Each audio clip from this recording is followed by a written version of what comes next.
La bandera es la igualdad, la consigna es la unidad. No hay futuro sin conciencia ni país sin dignidad.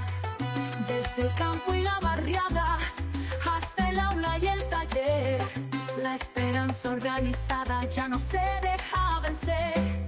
Movimiento por la vida, por la tierra y la verdad. Nueva esperanza que avanza con justicia y dignidad. Por el buen vivir marchamos, por trabajo y por salud. Es el pueblo el que gobierna cuando habla con virtud. Nuestra fuerza son los pueblos y su lucha colectiva. Nuestro rumbo es el futuro con justicia efectiva. MN es nuestra historia y su emblema es el amor. De las manos del que lucha nace el cambio redentor. Movimiento por la vida, por la tierra y la verdad. Nueva esperanza que avanza con justicia y dignidad. Por el buen vivir marchamos, por trabajo y por salud. Es el pueblo el que gobierna cuando habla con virtud.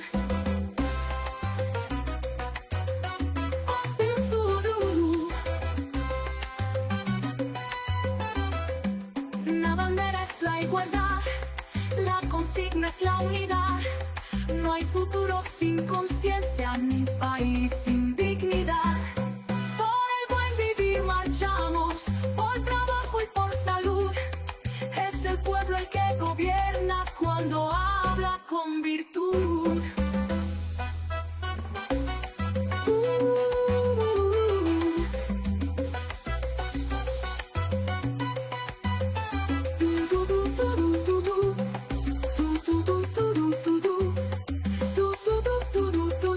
Nuestra fuerza son los pueblos y su lucha colectiva. Nuestro rumbo es el futuro con justicia efectiva. MNE es nuestra historia y su emblema es el amor. De las manos del que lucha nace el cambio redentor. Movimiento por la vida, por la tierra y la verdad. Nueva esperanza que avanza con justicia y dignidad. Por el buen vivir marchamos, por trabajo y por salud. Es el pueblo el que gobierna cuando habla con virtud.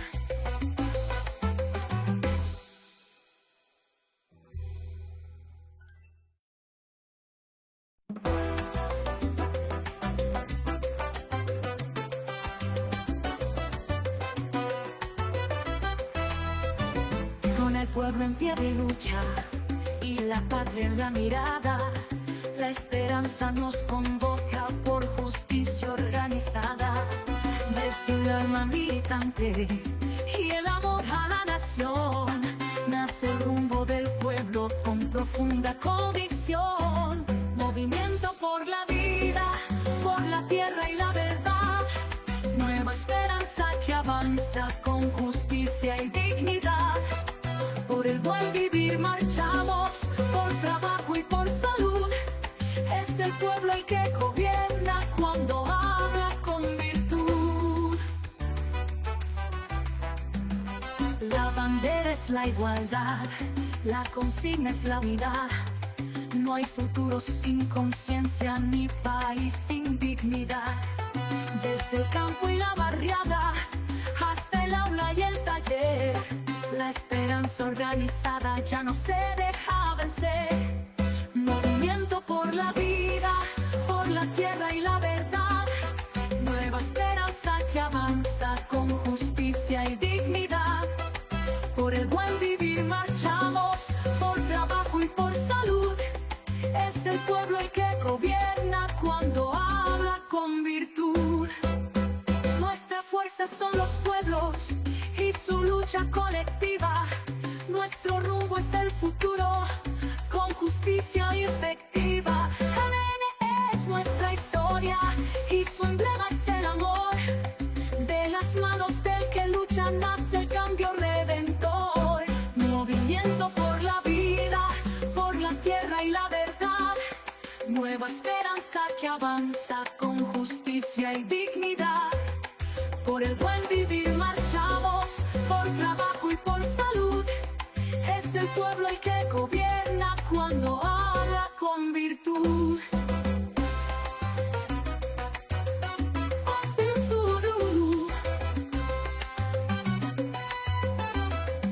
La bandera es la igualdad, la consigna es la unidad. No hay futuro sin conciencia, ni país sin dignidad. Por el buen vivir marchamos, por trabajo y por salud. Es el pueblo el que gobierna cuando habla con virtud.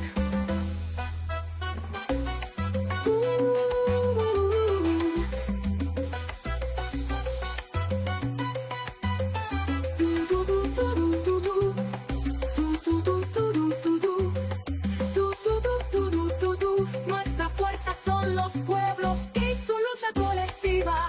Nuestro rumbo es el futuro, con justicia efectiva. El MNE es nuestra historia y su emblema es el amor. De las manos del que lucha nace el cambio redentor. Movimiento por la vida, por la tierra y la verdad. Nueva esperanza que avanza con justicia y dignidad. Por el buen vivir marchamos, por trabajo y por salud. Es el pueblo el que gobierna cuando habla con virtud.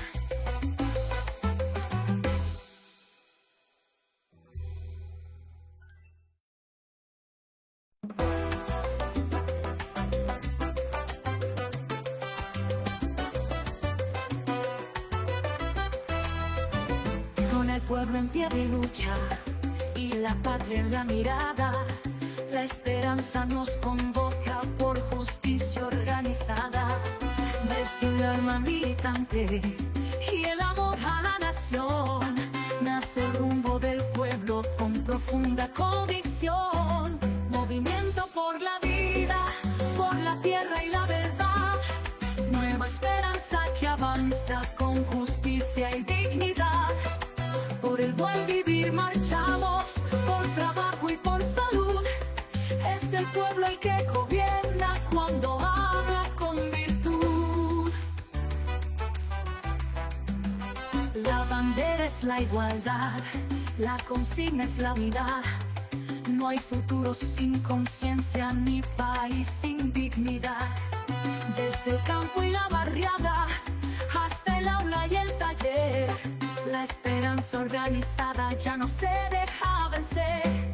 Movimiento por la vida, por la tierra y la verdad. Nueva esperanza que avanza con justicia y dignidad. Por el buen vivir marchamos, por trabajo y por salud. Es el pueblo el que gobierna cuando habla con virtud. Nuestra fuerza son los pueblos y su lucha colectiva. Nuestro rumbo es el futuro, con justicia efectiva. El MNE es nuestra historia y su emblema es el amor. De las manos del que lucha nace el cambio redentor. Movimiento por la vida, por la tierra y la verdad. Nueva esperanza que avanza con justicia y dignidad. Por el buen vivir marchamos, por trabajo y por salud. Es el pueblo el que gobierna cuando habla con virtud.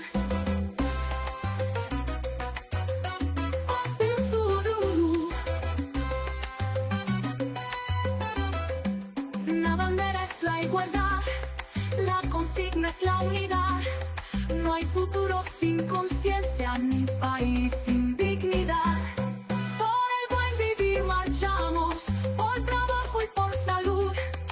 Es el pueblo el que gobierna cuando habla con virtud.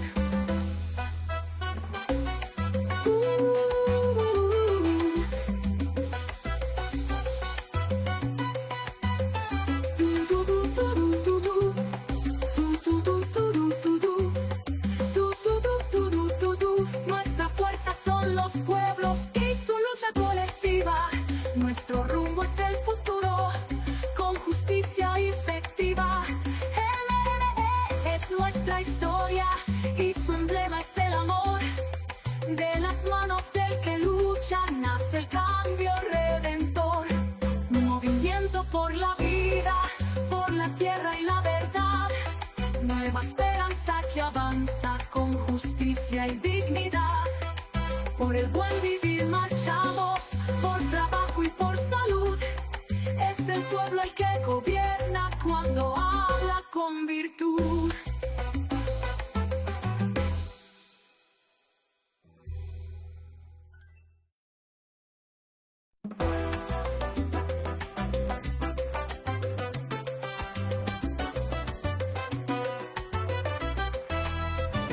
Con el pueblo en pie de lucha y la patria en la mirada, la esperanza nos convoca por justicia organizada. Desde un alma militante y el amor a la nación, nace el rumbo del pueblo con profunda convicción. Movimiento por la vida, por la tierra y la verdad. Nueva esperanza que avanza con justicia y dignidad. Por el buen vivir marchamos, por trabajo y por salud. Es el pueblo el que gobierna cuando habla con virtud. La bandera es la igualdad, la consigna es la unidad. No hay futuro sin conciencia ni país sin dignidad. Desde el campo y la barriada hasta el aula y el taller, la esperanza organizada ya no se deja vencer. Movimiento por la vida, por la tierra y la verdad.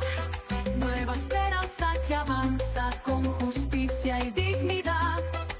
Por el buen vivir marchamos, por trabajo y por salud. Es el pueblo el que gobierna cuando habla con virtud. Nuestra fuerza son los pueblos y su lucha colectiva. Nuestro rumbo es el futuro con justicia efectiva. ADN es nuestra historia y su emblema es el amor. De las manos del que lucha nace el cambio redentor. Movimiento por la vida, por la tierra y la verdad. Nueva esperanza que avanza con justicia y dignidad.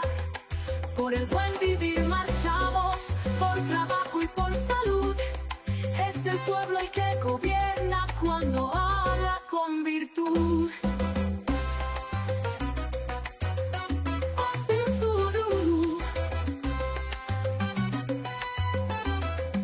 La bandera es la igualdad, la consigna es la unidad.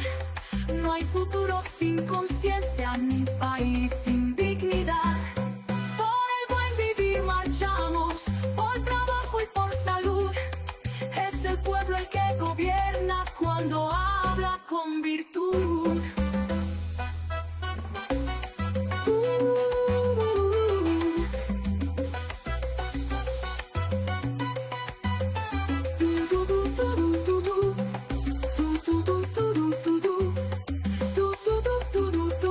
Nuestra fuerza son los pueblos y su lucha colectiva. Nuestro rumbo es el futuro con justicia efectiva. MNE es nuestra historia y su emblema es el amor. De las manos del que lucha nace el cambio redentor. Movimiento por la vida, por la tierra y la verdad. Nueva esperanza que avanza con justicia y dignidad.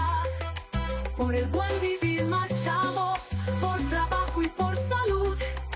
Es el pueblo el que gobierna cuando habla con virtud.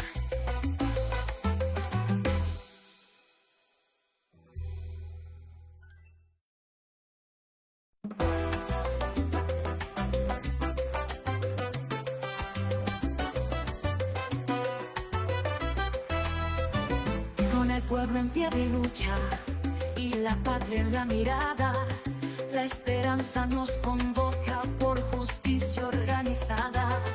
Desde un alma militante y el amor a la nación, nace el rumbo del pueblo con profunda convicción. Movimiento por la vida, por la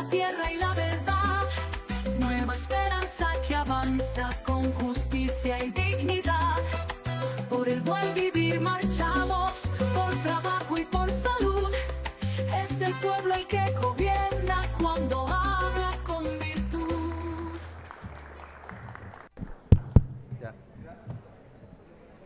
Buenas noches, compañeros y compañeras.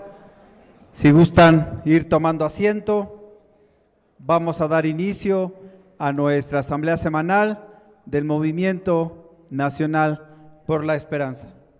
El día de hoy, 1 de junio, nos acompañan aquí en el Presidium, desde el municipio de Tecámac, en el Estado de México, el compañero Manuel Fuentes Figueroa.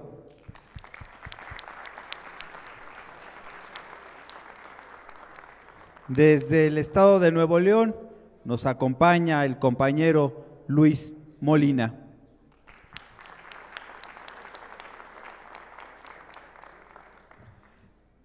De Casa de Cultura Jóvenes de la Alcaldía Miguel Hidalgo, nos acompaña el compañero Ari Soni.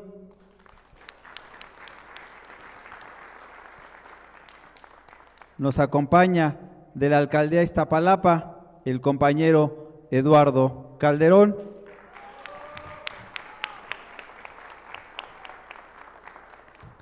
Nos acompaña desde la Alcaldía Coyoacán el compañero Amado Robles.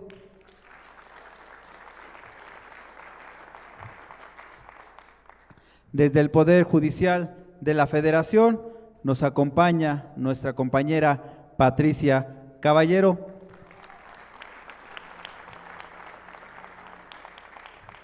De aquí, de la Alcaldía Benito Juárez, nos acompaña nuestra compañera Carla Rosas.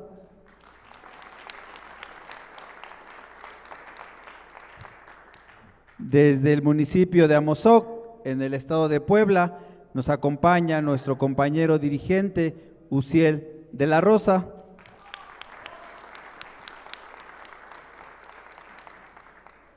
Desde el Círculo de Organizaciones Populares nos acompaña nuestra compañera dirigenta Elim Garzón.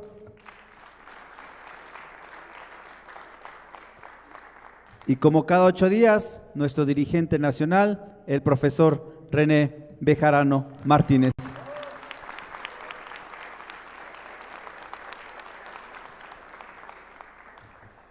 Para iniciar con nuestra ronda de participaciones, le vamos a ceder el micrófono a nuestro compañero Manuel Fuentes Figueroa. Bueno, buenas noches a todos. Profesor René Bejarano, muchas gracias por la invitación y al Movimiento Nueva Esperanza Nacional. Quiero comentarles que venimos de la hermana República de Tecámac en el ámbito deportivo. Llevamos más de 20 años en la actividad deportiva, en la parte comunitaria, en el desarrollo social, pero también en el alto rendimiento. Gracias a Dios he tenido atletas de nivel subcampeones mundiales, centroamericanos y panamericanos. Y ahorita estamos en un desarrollo social con chicos de natación, acuatlón, atletismo y marcha. Es un movimiento que hemos enfocado también a los niños. La experiencia que me ha llevado fueron 5 años enfrente del Instituto del Deporte de Tecámac, donde hicimos un movimiento muy grande y deportivo, y que en verdad la necesidad de la gente es moverse. Recuerden que las enfermedades crónicas degenerativas están a la vista, y qué más importante, profesor René Bejarano, que el deporte esté aquí con usted. En verdad, gracias por abrirnos la puerta, porque el deporte también suma, y suma mucha gente, suma en la parte comunitaria, en los llanos, en los campos, que en verdad necesitamos que nos vean y que también podemos sumar a este movimiento. Gracias, gracias a todos, gracias profesor en verdad por la invitación, y aquí estamos. Muchas gracias, compañero Manuel Fuentes Figueroa. Nos vamos hasta Nuevo León y le cedemos el micrófono al compañero Luis Molina. Muchas gracias, buenas noches compañeros y compañeras. Para mí es un honor el incorporarme a este movimiento. Por muchos años lo he visto como, a pesar de las tormentas y todo lo que ha pasado, el movimiento se mantiene.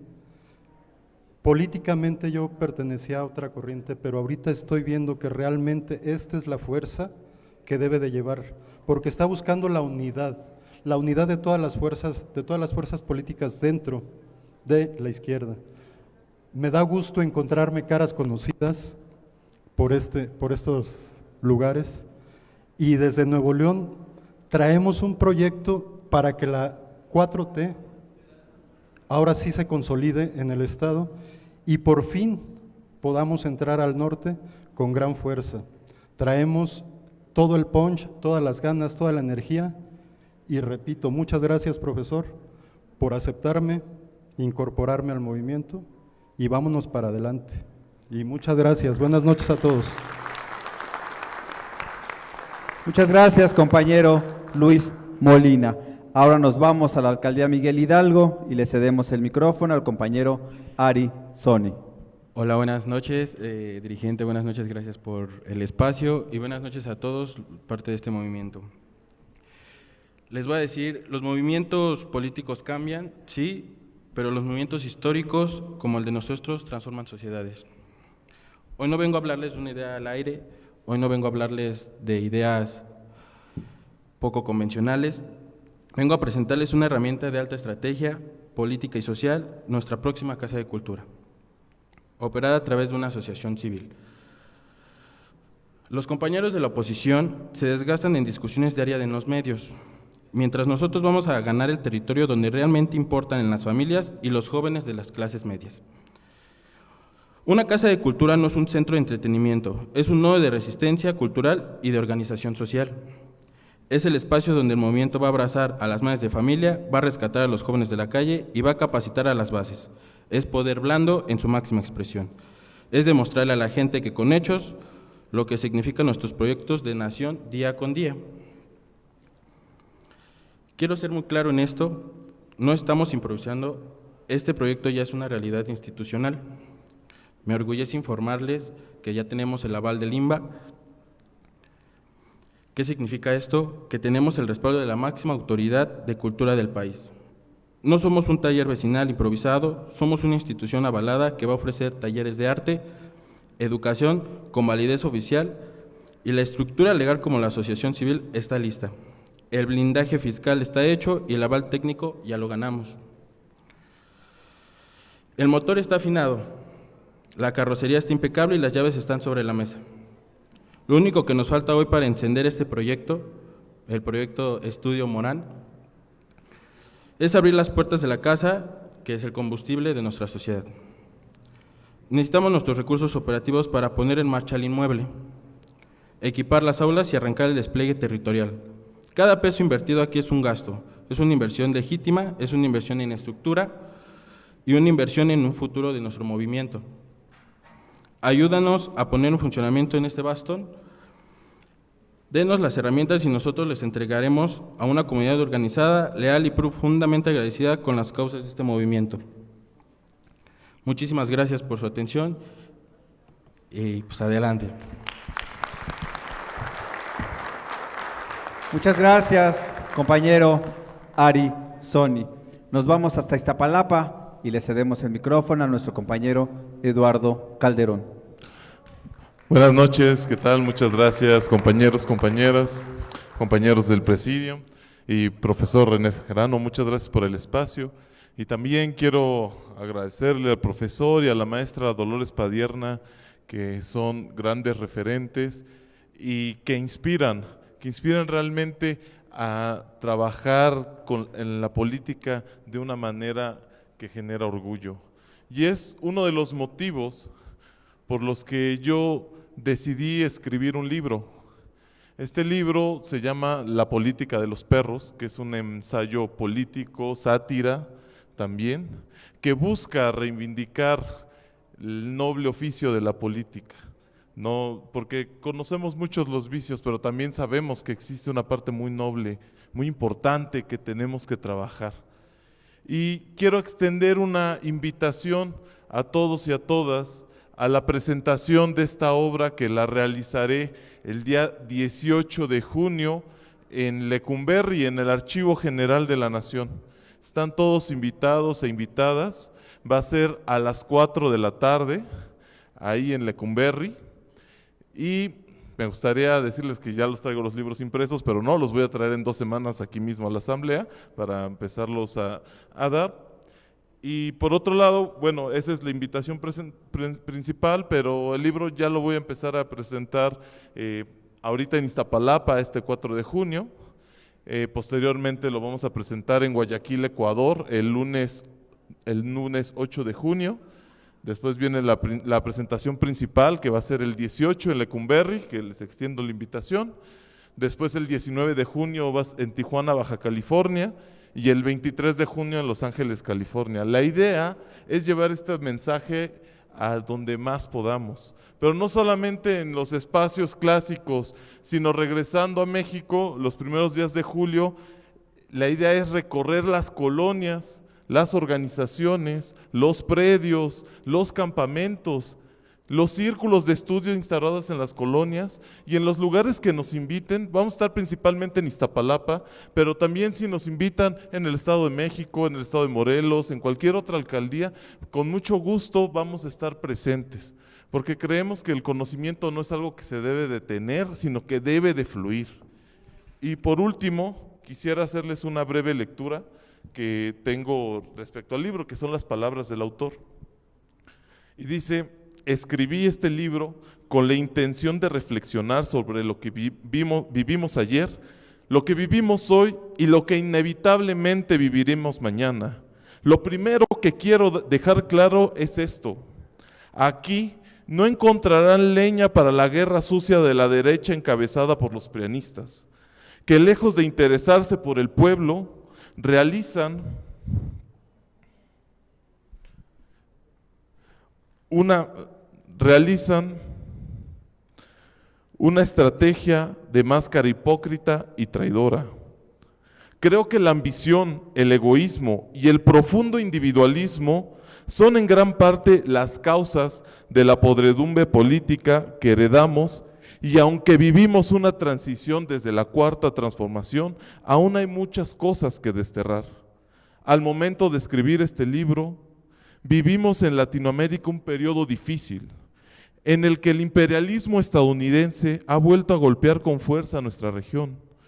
No conforme con años de saqueo, propaganda y manipulación, han endurecido su injerencia política, económica y militar, promoviendo un modelo cada vez más agresivo contra los pueblos. Por esta razón, el libro busca interpelar a la conciencia de la gente, de dirigentes y de militantes, no para moralizar, sino para recordar la importancia de la participación política, aprendiendo de los errores del pasado y buscando una nueva perspectiva que humanice el actuar político de nuestra sociedad. Existen árboles podridos que deben ser extirpados si se quiere cuidar y orientar correctamente un proyecto que represente en verdad a la comunidad, a los pueblos y a su gente.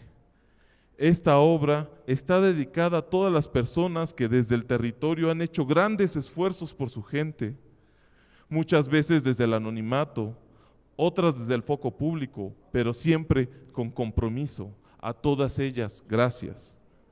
También una mención especial a quienes han sido atacados y estigmatizados en una sociedad que golpea al vulnerable, al del barrio popular, al de la piel menos aclarada, a las mujeres que han levantado la voz para dejar de normalizar estructuras de opresión de género y han roto con discursos que durante décadas se presentaron como naturales. Este texto también es un llamado a los grupos de izquierda a articularnos, a no dejarnos seducir por los intereses personales ni a repetir las prácticas que llevaron a muchos a traicionar los ideales de la Revolución Mexicana, a quienes dieron su vida buscando mejores condiciones desde la selva, las montañas o las calles, a quienes fueron perseguidos, reprimidos y asesinados por los aparatos del Estado neoliberal y de los regímenes que lo precedieron. A todos ellos va este llamado para devolverle a la política el estatus noble que merece, sin romantizarla, pero con la convicción y responsabilidad histórica. Recordemos algo fundamental: la autocrítica no traiciona a la izquierda, al contrario, la cuida. la salva de convertirse en aquello contra lo que lucha. Y este libro busca incomodar desde dentro, señalar desviaciones, nombrar traiciones y recordar que ningún proyecto político está por encima de la vocación ética. Aquí se intenta desnudar al oportunista, al desleal, al que utiliza la política como medio para escalar, lucrar o servirse. Y sí, ofrezco una disculpa anticipada a los perros por la comparación, no porque no merezcan respeto, sino porque el simbolismo que cargan, como el instinto, jerarquía, obediencia y ferocidad, resulta útil para comprender la intención de este libro. Aquí el perro no es el animal, es la metáfora. Y este recorrido, lleno de mordidas, pulgas, aullidos, no pretende solo entretener, quiere provocar reflexión, puede incomodar, pero sobre todo quiere obligar a mirar aquello que muchas veces se prefiere callar. Porque hay mucho que perder, pero hay mucho más que cuidar. Muchas gracias, compañeros y compañeras.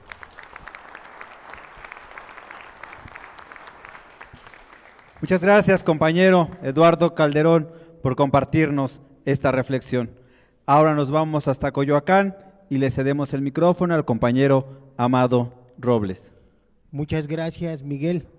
Muchas gracias, compañeros y compañeras, que aquí nos reunimos todos los lunes a partir de las 8 de la noche, y muy buenas noches al profesor René Bejarano, que es nuestro dirigente nacional del Movimiento Nacional por la Esperanza, a todos aquellos también compañeros y compañeras que se conectan a través de las redes sociales. Pues decirles que el día de ayer se llevó a cabo una reunión que ya estaba programada al aire libre, pero debido a que fue el informe de actividades de nuestra presidenta Claudia Sheinbaum Pardo, se hizo un almuerzo en el Churrasco aquí en Coyoacán, en el barrio de la Concepción.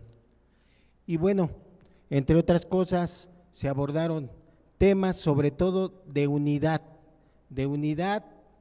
al interior de Morena, porque si bien desde que el movimiento de regeneración nacional se conformó como partido el 9 de julio de 2014, pues a la fecha, en el caso de Coyoacán, no se ha ganado la alcaldía o antes la jefatura delegacional, debido a que, lamentablemente, a que no hay unidad y que la derecha ha venido ganando no solamente espacios de poder, sino también ahí la demarcación territorial.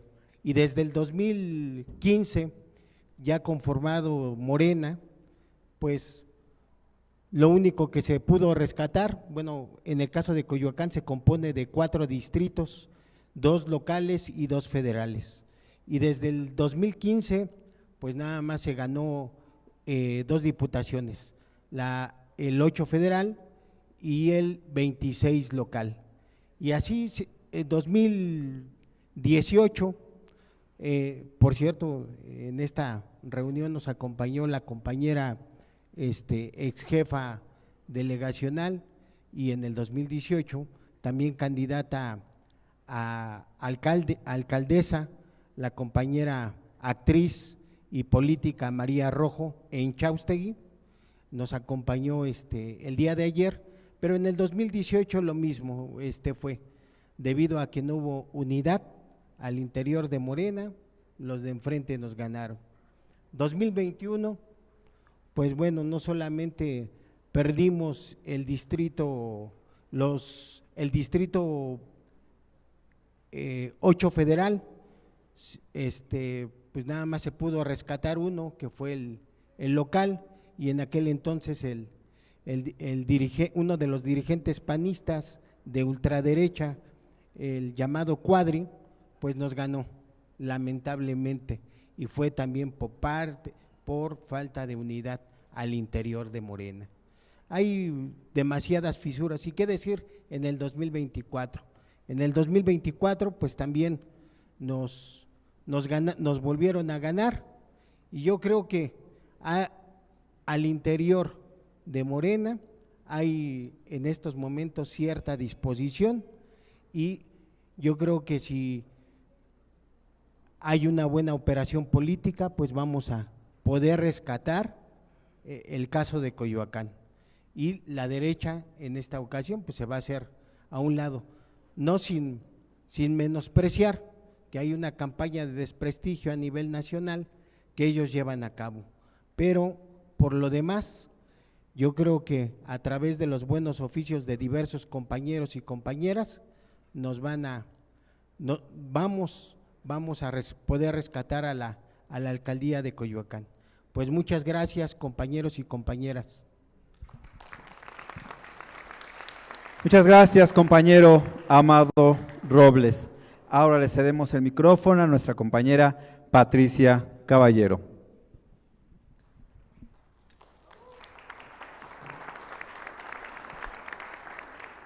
Buenas noches a todos los presentes. Saludos a los que nos ven a través de redes sociales en el interior de la República. Agradezco nuevamente este espacio jurídico al profesor René Bejarano y le enviamos un saludo cordial a nuestro amigo Noé Flores, que ha sido también un excelente colaborador e impulso en este espacio jurídico.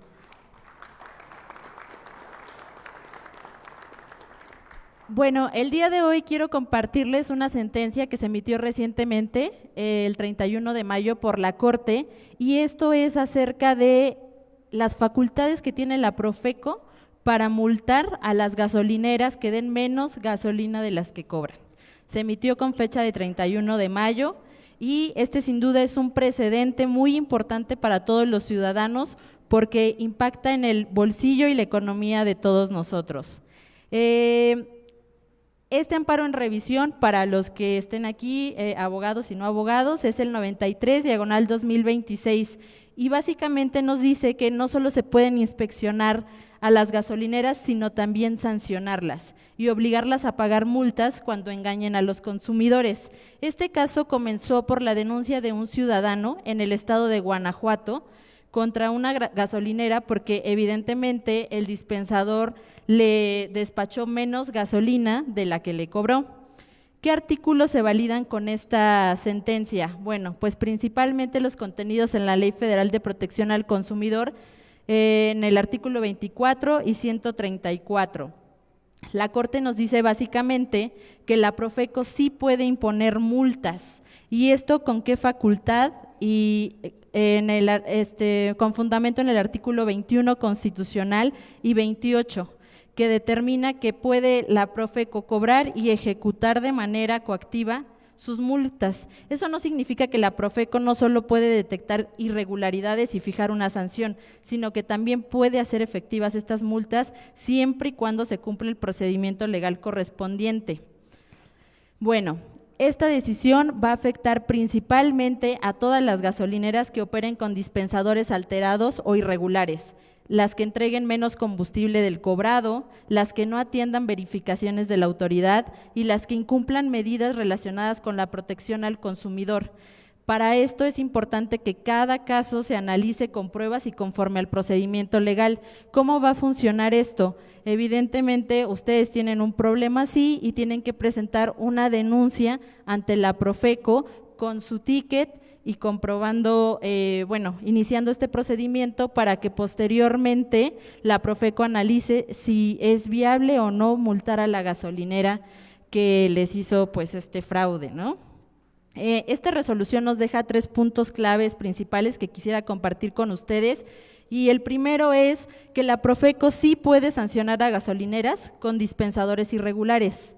El segundo es que la Corte validó los artículos que les comenté de la Ley Federal de Protección al Consumidor en beneficio de la economía de muchos mexicanos, porque yo creo que a todos en algún punto de esta historia nos ha pasado que nos ponen menos gasolina de la que estamos pagando. Y también establece el derecho de los consumidores para recibir la cantidad exacta de los combustibles que están pagando. La trascendencia de este precedente no radica únicamente en las facultades de la Profeco. Su verdadero valor consiste en reconocer que la Constitución también protege a las personas sobre los abusos económicos y cotidianos, porque en este punto la justicia constitucional no solo debe garantizar libertades, divorcios y los típicos juicios que siempre conocemos, sino también debe garantizar que los mexicanos reciban un trato honesto, digno y con procedimientos accesibles conforme a la ley para todos los ciudadanos. En este punto es importante señalar que un país más justo no se construye únicamente castigando los grandes actos de corrupción, también se construye evitando que los pequeños abusos que todos los días afectan a los millones de mexicanos sean castigados. Muchas gracias. Muchas gracias, compañera Patricia Caballero Alonso. Ahora nos vamos hasta la alcaldía Benito Juárez y le cedemos el micrófono a nuestra compañera Carla Rosas. Hola. Gracias, Miguel. Buenas noches a todos y a todas. Agradezco a las compañeras y compañeros del Presidium, al profesor René Bejarano por este espacio y a todas ustedes y todos ustedes que me permiten compartir brevemente los resultados a un esfuerzo ciudadano que estamos construyendo en Benito Juárez. Hago de conocimiento a ustedes algunas reflexiones derivadas de la primera asamblea en la alcaldía Benito Juárez, celebrada el 30 de mayo en Casa Aztlán, ejercicio que reunió a cerca de 300 personas con el propósito de dialogar sobre la realidad actual de nuestra comunidad y las posibles áreas de mejora.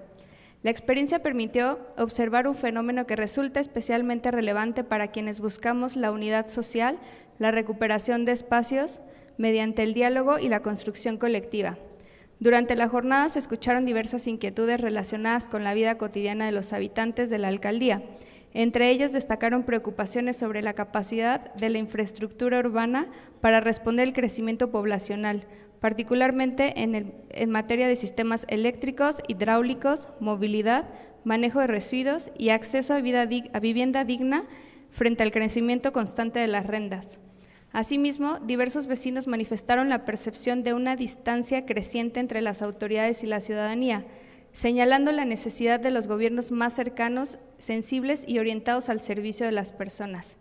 Derivado de este entusiasmo y de las propuestas que surgieron durante la jornada, se acordó realizar un segundo encuentro para el próximo 1 de agosto, donde esperamos ampliar la participación e incorporar representantes vecinales, liderazgos comunitarios, ciudadanos y ciudadanas interesados en compartir propuestas concretas para Benito Juárez y en específico para crear comunidad en Benito Juárez.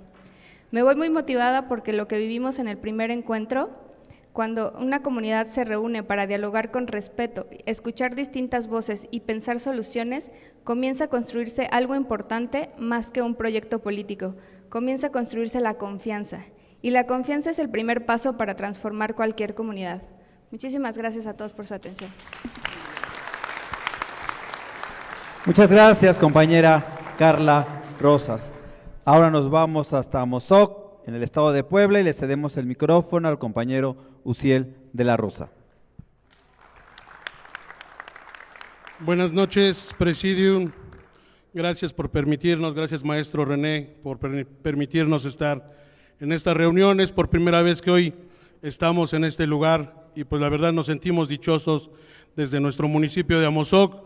Mi municipio de Amozoc es catalogado por cuna de artesanos.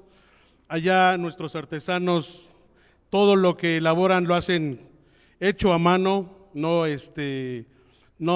se elabora a través de los chinos, porque los chinos andan muy fuertes aquí trabajando, pero la mano de Amozoc pues es durante mucho tiempo, ya 200 años que elaboran las artesanías, y no venía yo preparado, pero pues preparé un poquito de discurso y pues habla sobre las artesanías, y pues es una tierra donde el talento, la creatividad y el trabajo de generaciones han dado identidad a nuestro pueblo, a quien nacen piezas de charrería, herrería, alfarería, talavera y figuras artesanales que son admiradas dentro y fuera de México.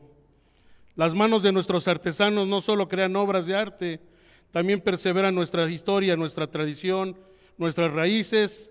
Cada espuela, cada pieza de barro, cada trabajo de plato o de yeso representa el esfuerzo de las familias que durante décadas han motivado La Cuarta Transformación nos ha enseñado que el desarrollo debe comenzar por reconocer y por fortalecer el pueblo. Por eso impulsar a los artesanos significa apoyar la economía local, generar oportunidades para las nuevas generaciones y dar valor a quienes durante años fueron olvidados. Hoy más que nunca debemos promover el consumo de lo hecho en Amozoc y de lo hecho en México y abrir espacios para nuestros artesanos tengan acceso a más mercados y mejores oportunidades. Reconocemos el trabajo que se realiza para difundir nuestras artesanías en ferias, exposiciones y eventos culturales, permitiendo que el nombre de Amozoc siga trascendiendo fronteras y que el talento de nuestras artesanas y nuestros artesanos sea reconocido como lo merece. Sigamos construyendo un municipio donde la tradición y el progreso caminen juntos, que nuestras artesanías continúen siendo el motivo de orgullo, identidad y de desarrollo para todas las familias. A nuestras artesanas y a nuestros artesanos les decimos gracias por mantener viva la esencia de Amozoc. Su trabajo es patrimonio y cultura, ejemplo de que el pueblo tiene oportunidades para seguir transformando. Que vivan las artesanías de Amozoc, que viva la cultura y que viva Amozoc y que viva el Movimiento Nacional por la Esperanza. Muchas gracias.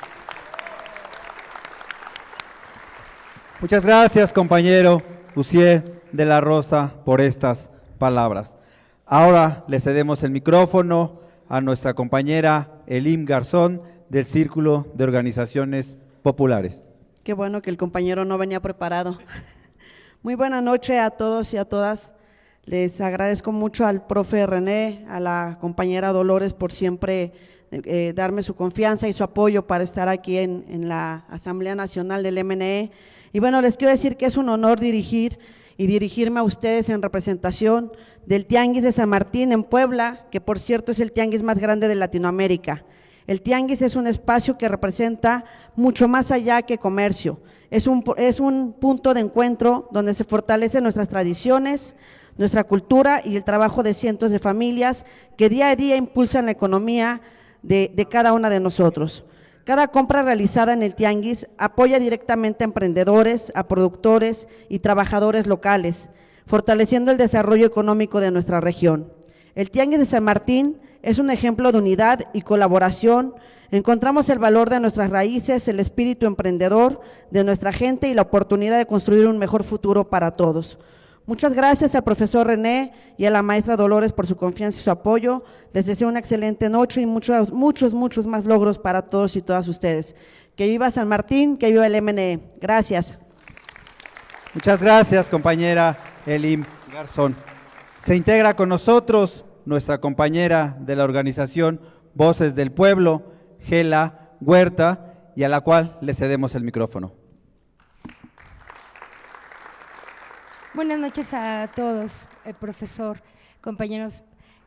Bueno, básicamente yo quería comentar, en primer lugar, felicitarnos porque la compañera presidenta el día de ayer, en su discurso, que la verdad me parece que fue bastante interesante y penetrante para lo que nos interesa, habló del asunto de los medios de comunicación, una cosa con la que nosotros hemos estado sistemáticamente insistiendo. Creemos que la dimensión del problema comunicacional o de la estrategia comunicacional que tenemos hoy en México para impedir la embestida brutal de la derecha todavía no se articula con claridad, porque no había o no se había socializado de manera tan clara el diagnóstico sobre el problema.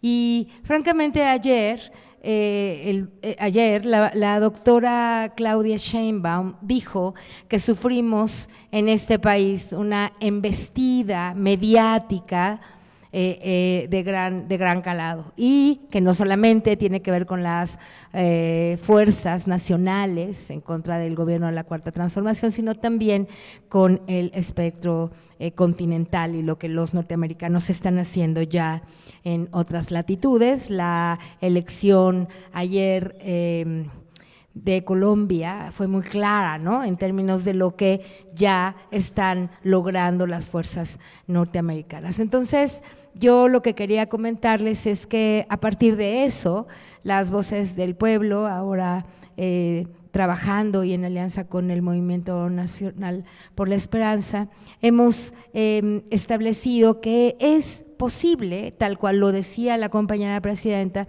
hacer un trabajo territorial que pueda contribuir de muchas maneras al proceso de comunicación en la calle para tratar de pues poner un freno, ¿no?, a la narrativa de la derecha. Y justo en Baja California estuvimos hace también unos pocos días viendo el trabajo que desde allá se está haciendo también para empujar y consolidar las mejores propuestas de candidaturas en el estado de Baja California Sur. Y pues nos encontrábamos con que también la potencia y la fuerza de las redes allá está teniendo y abriéndose paso y un camino para lograr los mejores resultados. Estuvo el profesor Bejarano en un evento muy importante, mucha gente activa y trabajando, les digo, en favor de, pues también de la decisión de los mejores candidatos allá, ¿no? No está tan fácil a veces el panorama porque pues hay diferentes fuerzas en disputa y allá habrá que tejer fino para que se logren los mejores candidatos, pero sin duda la comunicación social va a jugar un papel muy importante y nosotros, los ciudadanos, como ayer convocaba Claudia Sheinbaum en el discurso, pues vamos a jugar un papel todavía más importante porque tendremos que estar caminando también en todos los estados y en todos los municipios, secciones electorales, para ver de qué manera también podemos ir articulando el mejor mensaje de comunicación que podamos. Así que bueno, estamos como en ese trabajo, ¿no?, que será un trabajo de organización muy importante, porque esto no lo puede hacer solo el gobierno, es un esfuerzo que requiere al menos de 3 fuerzas. El gobierno, por supuesto, ¿no?, empezar a frenar a los concesionarios, esta licencia para mentir que ya prácticamente tienen como en todo momento, lamentablemente. El partido, que también tendrá que hacer su trabajo en materia de organizar lo que hay para que verdaderamente se pueda contener la fuerza de esta oligarquía mediática, y por supuesto los ciudadanos, los militantes, ¿no?, todos los que estamos en movimiento intentando pues que no ganen las fuerzas de la derecha que ya están ganando en muchos países de Latinoamérica. Si llegáramos a perder Colombia, el 80% de Latinoamérica ya está en manos de la fuerza de la derecha, y eso es gravísimo porque quedamos México y Brasil tampoco con están casi empatados las fuerzas de Lula con las de Bolsonaro. Entonces hay mucho de lo que nos tenemos que preocupar, porque si ya nada más quedáramos nosotros como el bastión de la fuerza popular y del gobierno popular, no podemos sentarnos a ver cómo llega el imperio yanqui por nuestros recursos y nuestras fuerzas. Tendremos que luchar, y estoy segura que uno de los frentes de lucha muy importantes será este tema de la comunicación, de lo que seguiremos hablando. Compañeros, muchas gracias. Gracias, Miguel. Muchas gracias, compañera Gela Huerta. Y como bien mencionó nuestra compañera, el día jueves 28 del mes de mayo estuvimos en el municipio de Los Cabos, en Baja California Sur. Desde aquí le queremos mandar un gran aplauso y una felicitación a la delegada de Cabo San Lucas por este esfuerzo tan extraordinario que realizó en pocos días y entre semana, al haber convocado a más de 2,000 personas ahí en su delegación. Esto habla que tiene un trabajo territorial muy grande, muy amplio, y que pues está dando resultados, y desde aquí un gran aplauso a nuestra compañera.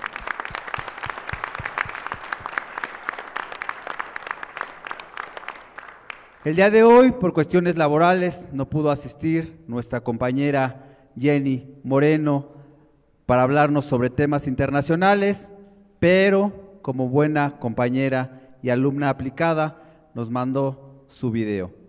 Así que, permítanme. Compañeros, compañeras, profesores, un gusto poder saludarlos el día de hoy, lunes 1 de junio del 2026. Y bueno, pues en esta ocasión vamos directo a lo que nos atañe. Quisiera el día de hoy, lunes 1 de junio del 2026. Y bueno, pues en esta ocasión vamos directo a lo que nos atañe. Quisiera comenzar por retomar un poquito todos los temas de los que hemos venido hablando las últimas semanas. Y bueno, pues la asimetría de poder entre nuestro país y Estados Unidos es un tema del que tenemos pues para mucho de qué hablar.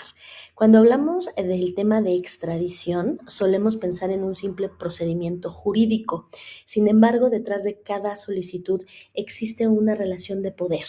Y esto es lo que tenemos que traer a la mesa para poder comenzar el análisis del día de hoy. Los datos, compañeros y compañeras, revelan una realidad muy preocupante, dado que de 269 solicitudes presentadas por México a Estados Unidos entre el 2018 y 2026, 233 continúan pendientes y 36 han sido rechazadas. Esto, por supuesto, nos obliga a preguntarnos si estamos ante una cooperación entre iguales o frente a una relación marcada por profundas asimetrías, tanto políticas como económicas e institucionales. Lo que observamos no es un fenómeno aislado, forma parte de una larga historia de relaciones asimétricas entre Estados Unidos y América Latina en general. Desde la doctrina Monroe hasta la guerra contra las drogas, la región ha sido considerada un espacio estratégico para los intereses estadounidenses. Y eso creo que ya todos lo tenemos claro. Así que bueno, ahora con el tema de la extradición,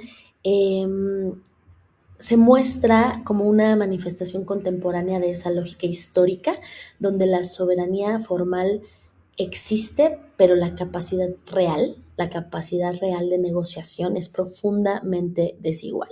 Aquí también les comparto unas imágenes donde podemos ver que las extradiciones pues son muy asimétricas. Mientras México entrega, porque México sí ha entregado criminales a Estados Unidos simplemente no responde. Así que bueno, quizá la contradicción más importante es que Estados Unidos presenta a determinados grupos criminales como amenazas extraordinarias para su seguridad nacional. ¿Se acuerdan lo que siempre hemos dicho? Todo en pro de la seguridad nacional e internacional. Pero al mismo tiempo está negociando con integrantes de esas mismas organizaciones. Así que a través de acuerdos judiciales, muchos obtienen beneficios procesales a cambio de colaborar con las autoridades. En este caso, la pregunta inevitable es, entonces, ¿puede existir una justicia plenamente legítima cuando la severidad de la sanción depende de la utilidad estratégica del acusado? El problema ya no es solamente la impunidad, sino la impunidad selectiva, es decir, castigos que se aplican de manera diferenciada según los intereses estratégicos. Desde la perspectiva mexicana surge otra pregunta que va por aquí. ¿Quién representa a las víctimas cuando las decisiones se toman en tribunales extranjeros? Y es que ahí está el gran tema. Como dice también esta imagen, se trata entonces de que no eres tan malo, no es tan malo que seas un criminal, lo grave es que no seas un criminal de nosotros. Es que esa es la lógica del imperialismo yanqui. Así que bueno, la percepción de una soberanía desigual aparece cuando un país puede exigir con eficacia la entrega de personas buscadas por su justicia, mientras mantiene durante años sin respuesta las solicitudes del otro. Totalmente injusto e imparcial. Así que bueno, este tema, compañeros, compañeras, trasciende el ámbito jurídico de manera importante, porque lo que está en discusión es el equilibrio de una relación bilateral fundamental entre México y Estados Unidos. La cooperación internacional es indispensable para combatir el crimen transnacional, pero solo puede ser legítima cuando existe transparencia y sobre todo respeto mutuo. Así que bueno, una justicia que opera de manera desigual corre el riesgo de convertirse no en una herramienta contra la impunidad, sino en una manifestación más de las desigualdades de nuestro sistema internacional. Así que la verdadera fortaleza de una nación, compañeros y compañeras, no se mide por su capacidad para exigir justicia a otros, lo hemos dicho muchas veces aquí, sino por su disposición para practicarla en condiciones de igualdad. En un mundo cada vez más interdependiente, la cooperación internacional debe construirse sobre el respeto a la soberanía, la dignidad de las víctimas y la reciprocidad entre los pueblos. De lo contrario, la justicia deja de ser un principio universal para convertirse en un privilegio de poder. Pues bueno, esto sería por el lado de las asimetrías políticas entre nuestro país y Estados Unidos, y me gustaría conectarlo con el tema de Colombia como campo de disputa del nuevo ciclo político latinoamericano. Y es que esta elección no trata solamente de este país sudamericano llamado Colombia, sino trata de uno de los países estratégicamente más importantes de América Latina, ya que Colombia fue considerado durante décadas un muy importante aliado de Washington en la región. Así que el resultado electoral entenderán que trasciende las fronteras. Lo que observamos es una sociedad profundamente dividida entre dos proyectos del país que representan visiones totalmente opuestas sobre el Estado, la seguridad, la economía y la inserción internacional de Colombia en todo este tablero. Uno de los fenómenos más importantes es, por supuesto, el regreso del voto de protesta, o es decir, el voto en blanco. Y es que, bueno, cuando las instituciones pierden legitimidad y la ciudadanía percibe que los problemas cotidianos no encuentran solución, surgen figuras que prometen romper con el sistema. Y la fuerza de estos liderazgos no proviene necesariamente de sus propuestas, sino del desgaste acumulado de las tradicionales. Quizá el dato más importante de toda la elección no sea quién gane la primera vuelta, sino quién dejó de ser relevante. Y esto lo traigo al tema porque durante más de 20 años la política colombiana giró alrededor de Álvaro Uribe, ya fuera para apoyarlo o para enfrentarlo, pero el uribismo era el movimiento más fuerte en este país, y hoy observamos el debilitamiento de esta estructura histórica. Así que la derecha colombiana parece estar transitando hacia una nueva etapa caracterizada por liderazgos más personalistas, más confrontativos y mucho menos vinculados a los partidos tradicionales. Esto sería un error, interpretar, los resultados como una derrota definitiva de la izquierda colombiana, porque hace apenas unos años era impensable que un proyecto progresista alcanzara niveles tan altos de respaldo electoral. Lo que muestra los datos es algo muy diferente y es lo que les quiero compartir. Colombia se ha transformado en una sociedad dividida entre dos visiones muy distintas de futuro, como ya lo comentamos, y la disputa entonces ya no es entre una fuerza dominante y una oposición marginal, sino entre dos proyectos nacionales con apoyos similares. El verdadero significado de esta elección radica en sus consecuencias regionales. América Latina ya no vive bajo una sola corriente ideológica dominante. Ese es el punto principal que tenemos que tener claro. Estamos observando un escenario mucho más fragmentado y competitivo, y Colombia se encuentra en el centro de esta disputa. Así que lo que decidan los colombianos el próximo 21 de junio influirá no solamente en su política interna, sino también en el equilibrio ideológico de toda la región. Los ciudadanos ya no están votando únicamente por partidos o candidatos, están votando por narrativas que interpreten sus miedos, sus frustraciones y, por supuesto, sus esperanzas. Aquí les comparto un mapa donde se puede ver cómo al día de hoy los países en rojo son los países que están alineados todavía a la izquierda, y los países en azul los que se han ido con la derecha. Hoy en día la derecha está teniendo una ligera ventaja porque son 11 países de derecha contra 8 de izquierda. Así que esto es para que la izquierda se ponga a repensar qué es lo que se tiene que hacer para que podamos volver a esto que antes había, donde el color rojo era el predominante. De esta manera, Colombia se ha convertido en un espejo de los desafíos que enfrenta América Latina, como bien lo saben ustedes: la desigualdad, la inseguridad, la polarización y la búsqueda de nuevos modelos de representación. Y es que en un mundo cada vez más multipolar, el verdadero desafío no consiste en elegir gobiernos y ya, sino en construir sociedades capaces de dialogar entre diferencias, preservando su soberanía y garantizando el poder político para que permanezca al servicio de la dignidad humana y de la voluntad libre de los pueblos. Porque recuerden que la soberanía y la autodeterminación de los pueblos que está en nuestra política exterior desde siempre, junto con la no intervención, no son opcionales ni negociables, son principios fundamentales del derecho internacional y se tienen que respetar. Pues por hoy sería todo, compañeros. Les mando un abrazo enorme. Qué gusto saludarlos y nos vemos muy pronto. Muchísimas gracias por su atención.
Tan importantes. Tenemos muchos temas que comentar esta semana. Se instalaron dispensadores automáticos de medicamentos como parte del Servicio Universal de Salud. Esto lo hizo el gobierno federal para garantizar el surtimiento o el surtido de recetas de pacientes con enfermedades crónicas.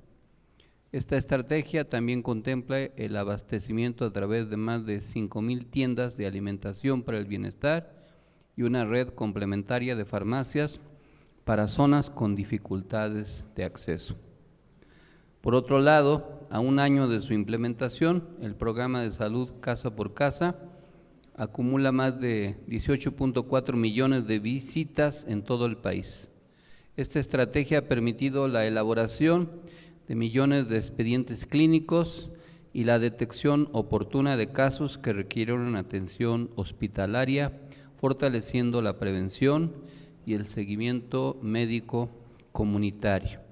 En tercer lugar, se anunció a través del secretario de Salud inversiones por más de 21,000 millones de pesos en 7 proyectos estratégicos para fortalecer la producción nacional de medicamentos. Esta medida busca reducir la dependencia del exterior, fortalecer la soberanía sanitaria y promover el desarrollo industrial del sector farmacéutico.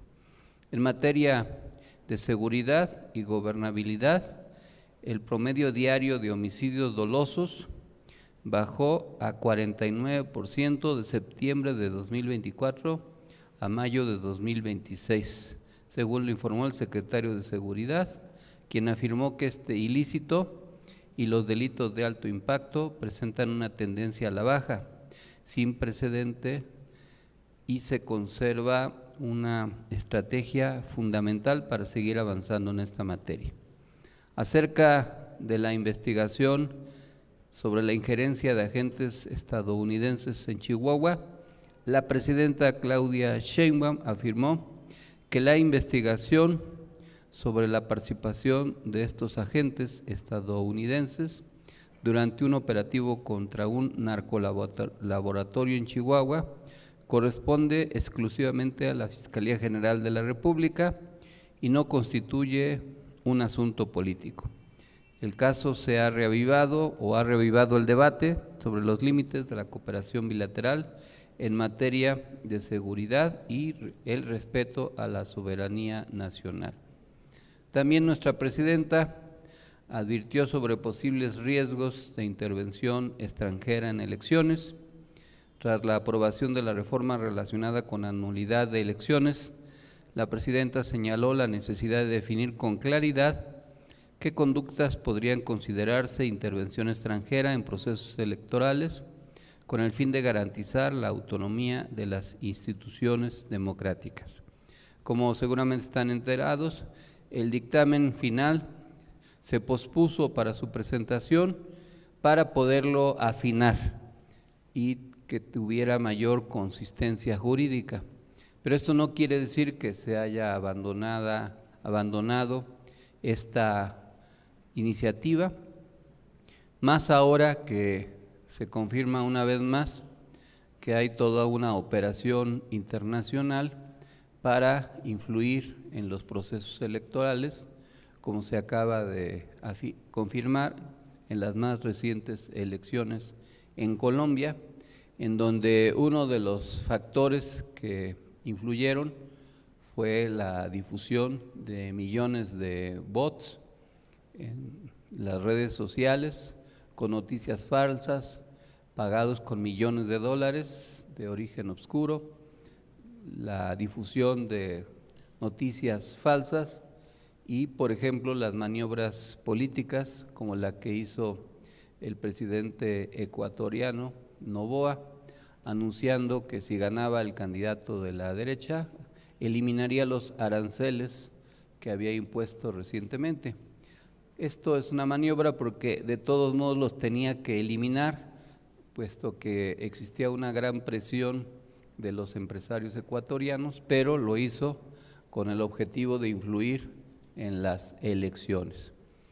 Ya se tendrá que afinar más esta legislación, pero para nuestro país sigue siendo muy importante evitar esta injerencia extranjera. En materia de movimientos sociales, la secretaria de Gobernación, Rosa Isela Rodríguez, informó que durante toda la semana continuarán las mesas de diálogo con la CENTE para revisar, la CENTE, la Coordinadora Nacional de Trabajadores de la Educación, los 39 puntos de su pliego petitorio. El gobierno busca mantener abiertos los canales de negociación para evitar una mayor escalada del conflicto magisterial. Aquí yo me atrevo a hacer una sugerencia que puede ayudar a que las demandas del magisterio democrático se puedan ir resolviendo, más allá de los asuntos específicos de diversas entidades, como son la reinstalación de despedidos en Jalisco, o el equipamiento de escuelas en Oaxaca, o casos específicos en diversas entidades.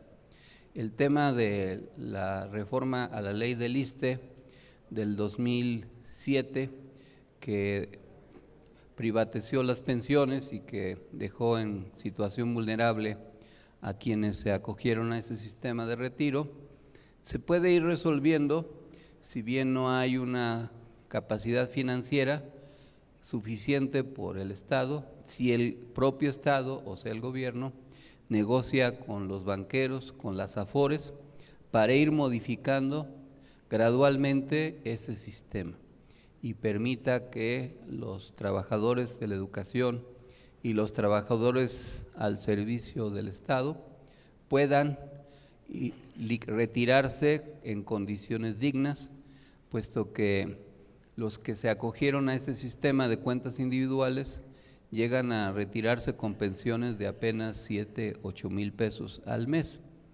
cuando ganaban 15, 20, 30 mil pesos cada mes. Es cierto que los programas de asistencia social del gobierno, como son la pensión para adultos mayores y otros beneficios, mitigan esta situación, pero eso no implica que los derechos laborales sean renunciables. Quizás existe preocupación del gobierno de generar inestabilidad económica si se avanza en esta modificación a la ley del ISSSTE. Hay que recordar, sin embargo, que fue un compromiso de campaña, que la propia Presidenta de la República se comprometió durante la campaña electoral que se iba a derogar la ley del ISSSTE aprobada en 2007. Ahora se ve difícil, se ve complicado, pero sí se podría hacer un programa gradual para ir avanzando, quizás con los trabajadores de más edad, que son además los más vulnerables, y que permita que los muchos recursos que administran las AFORES puedan finalmente llegar a los trabajadores. Las Afores han hecho un gran negocio con los recursos de los trabajadores. Han obtenido muchas ganancias mientras los trabajadores reciben pensiones precarizadas. Este es el núcleo del problema y no se debe apostar al desgaste de la CENTE. La CENTE es una organización que se fundó en 1979 y ha sobrevivido desde entonces en diversos gobiernos. Sufrió la dura embestida del gobierno de Peña Nieto y resistió y logró evitar que se le desarticulara. Así es que apostar por un desgaste tampoco es una estrategia adecuada. Es cierto que en el seno de la coordinadora magisterial a veces existen grupos radicalizados que no siempre actúan con suficiente inteligencia para la estrategia política. Por ejemplo, cuando la presidenta ofreció recibirlos en Palacio Nacional, algunos de estos grupos llegaron de manera violenta, quisieron irrumpir, prendieron fuego a la puerta del palacio, etcétera, y eso evitó que se diera la reunión. Tal vez incluso pareció que ellos mismos la boicotearon y por eso mismo ya no se llevó a cabo esa reunión. Pero el que haya grupos radicalizados no quiere decir que el magisterio democrático deje de tener razón. Tampoco se debe apostar a que la administración que hacen del sindicato los líderes charros, históricamente entreguistas, sea la que predomine. Si bien esos líderes ahora se han mantenido vinculados o adheridos a la Cuarta Transformación, no son líderes confiables. Ellos, cuando el PRI gobernó, fueron priistas, cuando el PAN gobernó, fueron panistas, ahora son partidarios de la 4T, pero su identidad no es sincera, son acomodaticios y reproducen muchas de las prácticas del viejo charrismo sindical. Ojalá se encuentren los mecanismos de entendimiento para que este conflicto no escale y no influya negativamente en la imagen de México en el exterior, en el marco del Mundial de Fútbol que está por empezar. Ojalá esto sea posible y se llegue a buenos acuerdos. En otra materia, la Secretaría del Bienestar anunció la entrega de tarjetas para nuevos beneficiarios de los programas dirigidos a adultos mayores y mujeres, así como la apertura de un nuevo periodo de registro para las pensiones del bienestar del 22 al 28 de junio. En materia de economía, la presidenta Claudia Sheinbaum informó que firmará un acuerdo con productores y comercializadores para reducir el precio del jitomate, producto que ha registrado incrementos sostenidos durante los últimos meses debido a problemas de oferta y distribución. En otro tema, se dieron a conocer a las personas que van a estar presentes en la inauguración del Mundial del Fútbol de México 2026. La joven veracruzana Yolette Cervantes fue seleccionada por su desempeño deportivo, historia de vida y promoción del fútbol comunitario. La presidenta declinó la invitación para evitar que se lastimara la investidura presidencial, toda vez que la inmensa mayoría de los que acudirán a la ceremonia de inauguración son personas con alto nivel de ingresos. Es decir, es difícil que los sectores populares puedan estar presentes en la ceremonia de inauguración por el costo de los boletos y por lo mismo ese tipo de población no es muy partidaria de la 4T y pudieran aprovechar, como en otros eventos deportivos de béisbol o de otro tipo, sirvieran para un desahogo emocional de personas simpatizantes de la derecha que en su mayoría van a estar presentes en el estadio, pues porque son los que pueden pagar o pudieron pagar los boletos, que son muy caros. Aquí, salvo Eduardo Calderón, que tiene muchísimo dinero, él sí ya compró 300 boletos para regalarlos en Iztapalapa, pero los demás no lo pueden hacer. Como ya se dijo por parte de Miguel, estuvimos el pasado jueves en Los Cabos en un acto muy importante del MNE, un evento muy grande, tomando cuenta que era jueves por la tarde. Fue un evento muy importante. Llamamos a la unidad. Me dio mucho gusto compartir la posibilidad de intercambiar puntos de vista con Gela Huerta, que nos acompañó, y escuchar y mantenernos informados de las actividades allá en Los Cabos. Vamos a ver si podemos ir a la otra parte de la entidad más poblada, que es La Paz, para también hablar con las compañeras y compañeros de aquella otra parte del estado. Como ya dijo Carla Rosas, el sábado hicimos una asamblea representativa muy importante en la alcaldía Benito Juárez. Es un territorio, como ya hemos explicado, este territorio gobernado por el PAN desde el año 2000. Sin embargo, se planteó ahí una estrategia para recuperar a la izquierda desde un punto de vista distinto. Yo elaboré un documento que no se ha difundido todavía, pero que esta semana se los vamos a mandar, en donde se busca un camino distinto para crecer ahí. Y fue una experiencia exitosa, y vamos a continuar trabajando para no perder impulso. Y vamos a llevar a cabo el 1 de agosto otra asamblea, que esperemos que sea el triple de lo que ahora es, y ya con presencia, de lo que ahora logramos, ya con presencia de ser posible de todas las colonias, barrios, pueblos de la alcaldía Benito Juárez. Es importante hacer trabajo en las zonas donde la izquierda no es mayoría, porque no podemos resignarnos a ser minoría en algunas zonas. En todos lados hay que trabajar, y no solo en los lugares donde se tiene preeminencia, que a veces sucede.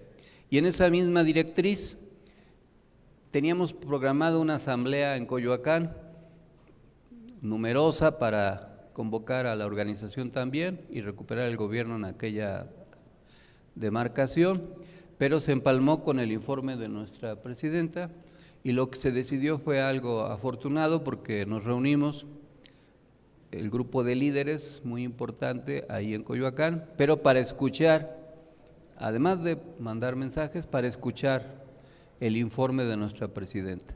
Esta modalidad es importante porque además de los 30 eventos en cada una de las entidades y el central en el Monumento a la Revolución, yo estuve monitoreando y fueron decenas de eventos similares en toda la República. O sea, no solo fueron las capitales.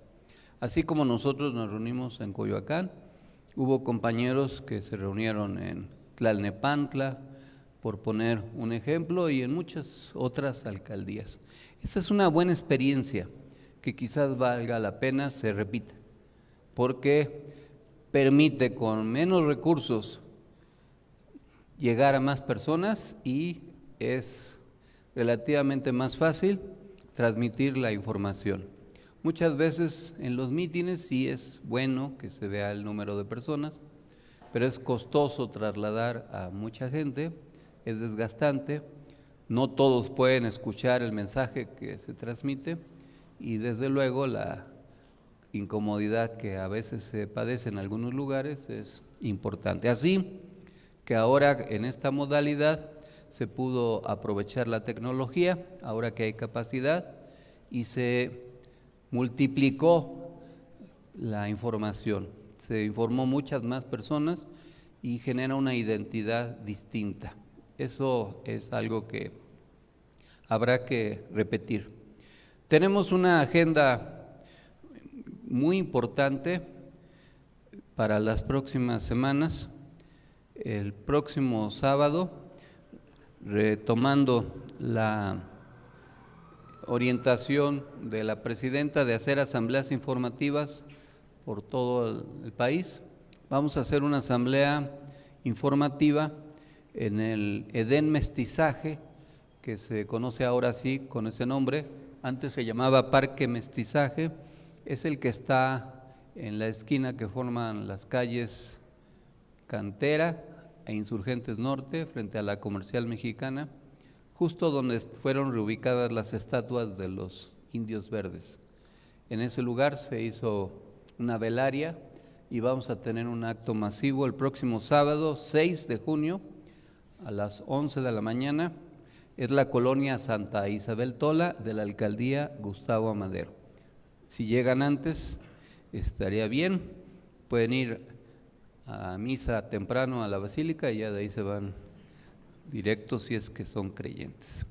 Tenemos el 7 de junio un recorrido por 3 zonas del oriente del Estado de México, a las 10:30 del domingo en la Plaza Cívica Sinacatecutli, en Chalco del Estado de México, la primera, en el Parque de los Héroes en Iztapaluca, a las 12:30 y a las 3 de la tarde en Mixcalco 253 en Nesa. Luego, los días 11 y 12 de junio, vamos a estar en Hidalgo. En la tarde del día 11, que es jueves, a las 5, en el Hotel Emily, en un salón de eventos que está justo en el centro de Pachuca, frente al reloj famoso de Pachuca. Y el viernes 12 vamos a estar en Tulancingo, en un evento con alcaldes y líderes de aquella región de Hidalgo, en el Hotel Mediterráneo. Ahí en la presentación vienen todos los lugares que estamos convocando. Les informo que el día 13 vamos a estar en Valle de Santiago, en Guanajuato, el sábado 13, el día 19 de junio, que es viernes, iremos a Mérida, el 20 a Canacín, también ahí en Yucatán. El domingo 21 estaremos en Tlaxcala capital y en la mañana y en la tarde a Zacatlán de las Manzanas en Puebla. El 27, que es sábado, estaremos en Ciudad Valles, en San Luis Potosí, y el 28 en García, Nuevo León. Y les recordamos que tenemos un evento, un desayuno por el Día del Abogado, que va a ser el domingo 12 de julio a partir de las 9:30 de la mañana. ¿A qué horas quedamos? ¿A las 9? A las 9 de la mañana en Casa Aztlán. Ese evento es un desayuno y por lo mismo vamos a pedirle a los abogados que nos ayuden a pagar el desayuno. Cada invitación no va a costar ni 150 ni 100 pesos, sino 250 para poder cubrir los gastos del evento. Ojalá nos puedan acompañar todos los abogados y abogadas, ya sean litigantes, servidores públicos, jueces, magistrados, ministros, o sean abogados de su propia causa, todos serán bienvenidos. Vamos a empezar a preparar el proceso electoral del 2018. 2028, sí, ¿verdad? Sí, 2028. No, de los abogados. Sí, la elección judicial, la segunda parte de la elección judicial, que es en junio del 28. Cuando se trabajan las cosas con tiempo, salen mejor. No hay que esperar a la víspera, hay que ir preparando cómo se va a hacer la elección, cómo se van a definir los candidatos, cómo se va a votar. y los que tengan interés, pues de una vez que empiecen a trabajar, para que no sea en la víspera que digan que quieren ser candidatos y no hayan hecho el trabajo correspondiente. Ya ven que las elecciones son importantes, no debemos menospreciar a ningún adversario. Las elecciones que hubo el pasado domingo en Colombia, pues arrojan lecciones, algunas de las cuales ya se han mencionado en la intervención de Jenny o que hizo Gela, pero conviene insistir en algunas otras. Como ya se sabe, hay una operación continental de las derechas, incluso mundial, para recuperar el poder. Y están construyendo candidaturas, diseñando estrategias, y la derecha se está renovando. La derecha tradicional está siendo desplazada por un modelo de ultraderecha que construye candidaturas carismáticas, similares a las que, guardadas todas las proporciones, aquí vivimos cuando se creó la candidatura Milagro de Peña Nieto. ¿Se acuerdan cómo a través de los medios se infló esa candidatura? Era como un producto milagro, como esos productos que se anuncian en las madrugadas por televisión, unas pomadas maravillosas que quien se las aplica recupera la felicidad, se alivia de la diabetes, se le quitan las uñas enterradas, los juanetes, recupera su visión clara, deja de ser miope o hipermétrope. Nada más untándose esa pomada maravillosa 3 veces al día. Así nos vendieron la candidatura de Peña Nieto. Era un producto milagro y como todos los productos milagros, pues son falsos. Así ha construido la derecha candidaturas como la de Katz en Chile, como la de Noboa en Ecuador, como la de Bolsonaro hijo que está compitiendo en Brasil, y ahora con la de Abelardo en Colombia. Y es lo que van a intentar hacer en México. Ya lo están haciendo. El PAN tradicional ya no les garantiza.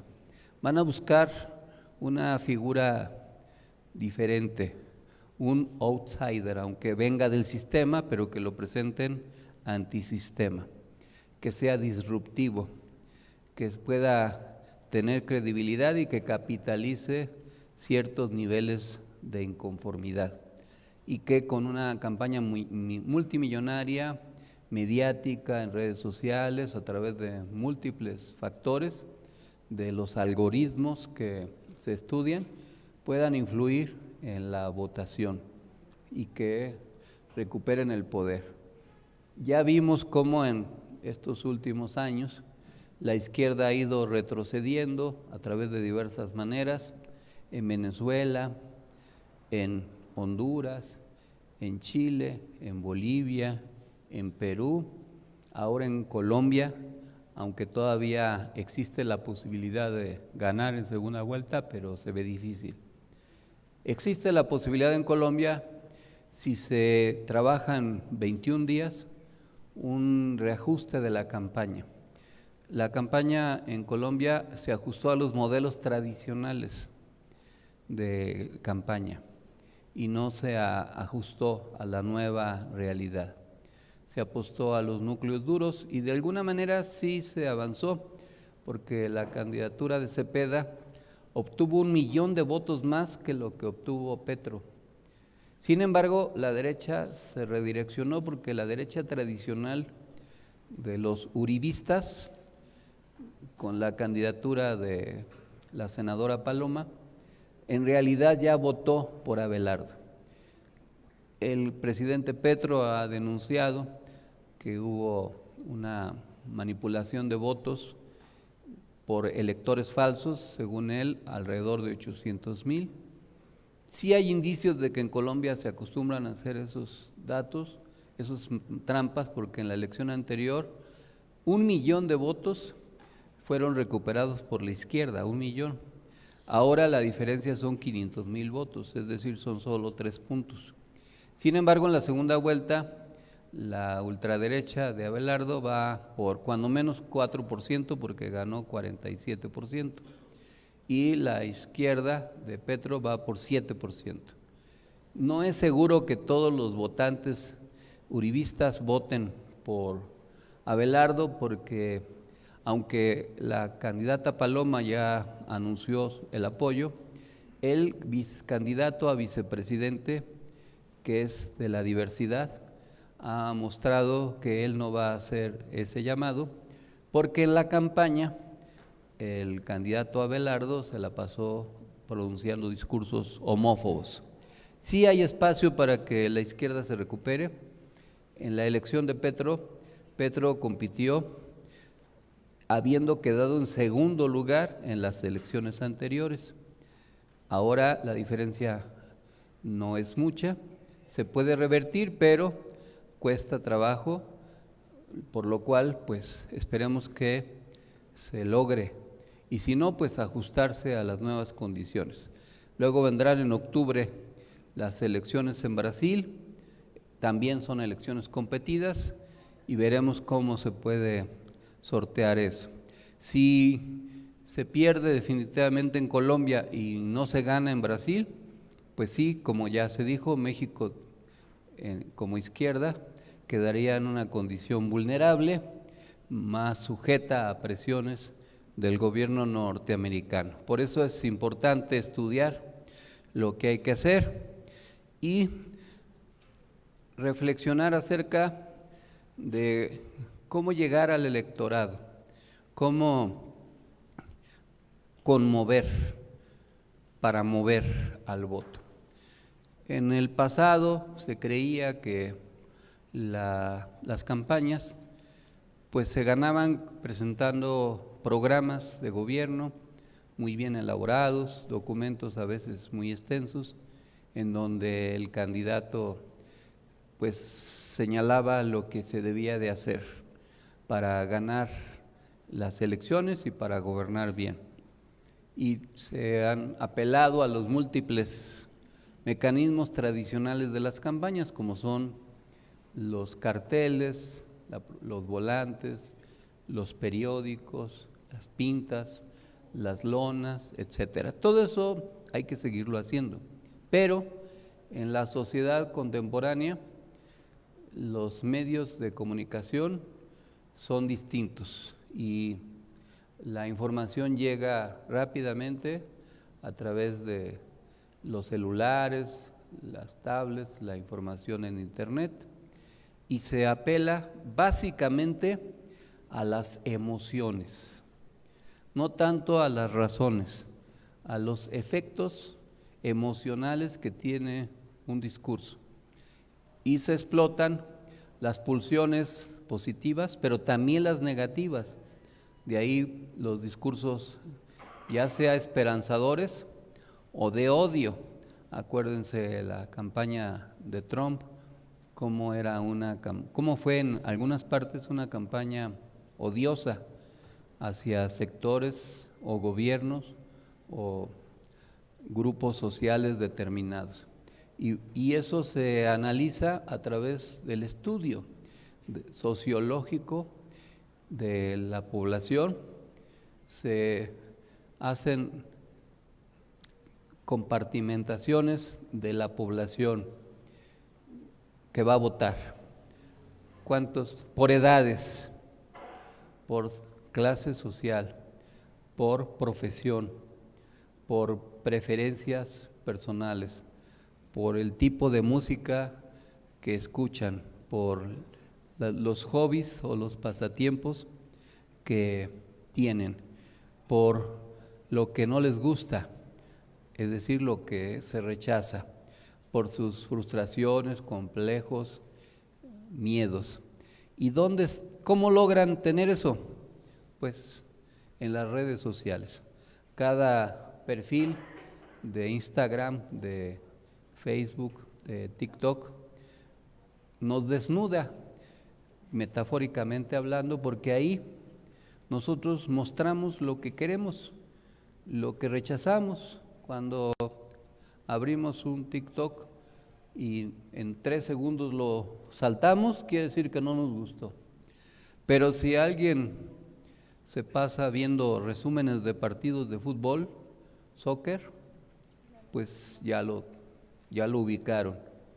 Entonces ahí encuentran un nicho de desempeño. Entonces, ¿cuántas personas ven resúmenes de partidos de fútbol, soccer?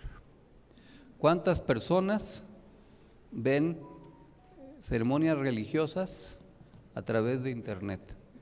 ¿Cuántas personas ven películas de acción? ¿Cuántas personas son románticos y les gusta ver películas amorosas con final feliz, etcétera? Ahí está nuestra personalidad y ahí mandan los mensajes. Eso es moderno y es lo actual. Y entonces nosotros tenemos que aprender a dirigir mensajes para conmover, no para manipular, sino para llegar a las emociones de la gente. Yo hice un ejercicio, se los voy a leer, de cómo se puede traducir un mensaje político para tratar de volverlo emocional, diciendo lo mismo, pero sin cifras, sin frases acostumbradas a decir en la retórica política, sino en el lenguaje de la gente y que busque llegar al corazón. Ya sabemos que los sentimientos están aquí, en el cerebro, aunque desde la época de Platón se decía que estaban en el corazón. Pero bueno, independientemente de esa discusión, es importante traducir los mensajes emocionalmente y por eso convencer para mover, conmover. Eso es lo que significa la palabra. ¿Y cómo se conmueve alguien? Pues tocando las fibras sensibles de lo que considera o cree. Entonces, primero hice un resumen del discurso de Claudia, porque hay que resumirlo, porque fueron más de 1 hora con cifras, documentos, etcétera. Y dice así, y luego la segunda parte es cómo ese discurso lo podemos traducir para ver si logramos convencer a la gente, a ver qué les parece. El discurso se estructuró como un informe político, económico y moral sobre los primeros 20 meses de gobierno, enmarcado en el 2º aniversario del triunfo electoral que llevó a Claudia Sheinbaum a la presidencia de la República. Su punto de partida es la legitimidad democrática. Los cerca de 36 millones de votos son presentados no solo como una victoria electoral, sino como un mandato histórico para continuar la cuarta transformación iniciada por Andrés Manuel López Obrador. El primer eje del discurso es la continuidad. Sheinbaum se coloca como heredera de un proceso político que, según su planteamiento, no pertenece a una persona, sino al pueblo organizado. Al subrayar que por primera vez una mujer llegó a la presidencia, vincula la transformación política con una transformación cultural y de género. La victoria electoral aparece también como victoria simbólica de las mujeres mexicanas. El segundo eje es la honestidad republicana.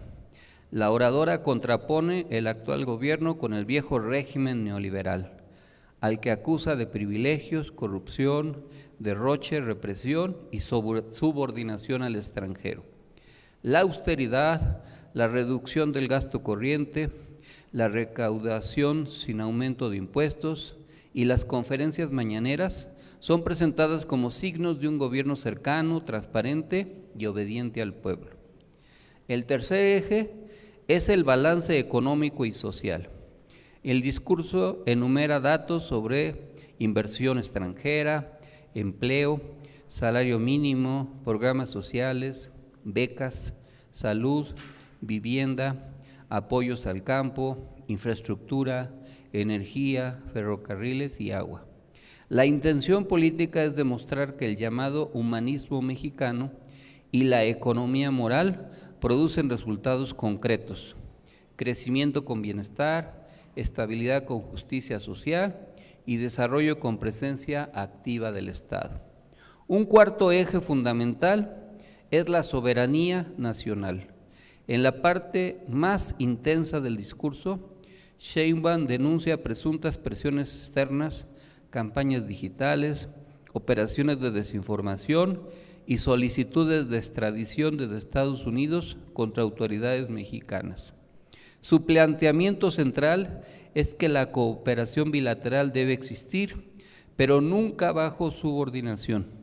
La frase «México no es piñata de nadie» concentra el tono patriótico, defensivo y movilizador de esta sección. El quinto eje es la confrontación con la derecha mexicana.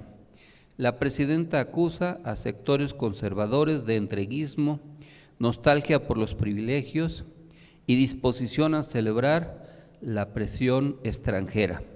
En esta parte, el discurso adquiere un tono de combate ideológico. La disputa no es solo administrativa, sino histórica, entre un proyecto popular y soberano frente a un bloque conservador asociado al neoliberalismo y a intereses externos. El cierre del discurso tiene una clara función movilizadora. Sheinbaum no se limita a rendir cuentas, convoca a organizar asambleas, repartir volantes, informar en territorio y defender la transformación. La consigna, la patria no se vende, la patria se ama y se defiende, sintetiza el llamado a convertir el informe en acción política. En conjunto, el discurso combina tres registros: informe de gobierno, defensa ideológica y convocatoria popular. Su fuerza no radica únicamente en los datos, sino en la construcción de una narrativa. El pueblo venció al viejo régimen, una mujer encabeza la continuidad histórica, la economía avanza con justicia social y la soberanía debe defenderse frente a cualquier intento de injerencia. Es, por tanto, un discurso de rendición de cuentas, pero también de reafirmación del rumbo político de la Cuarta Transformación. Hasta aquí es lo que los líderes sociales, los dirigentes políticos, los militantes asimilamos y entendemos, y es lo que hay que difundir. Eso es el contenido. Pero, ¿cómo se puede hacer llegar a la gente que no tiene la información que nosotros tenemos?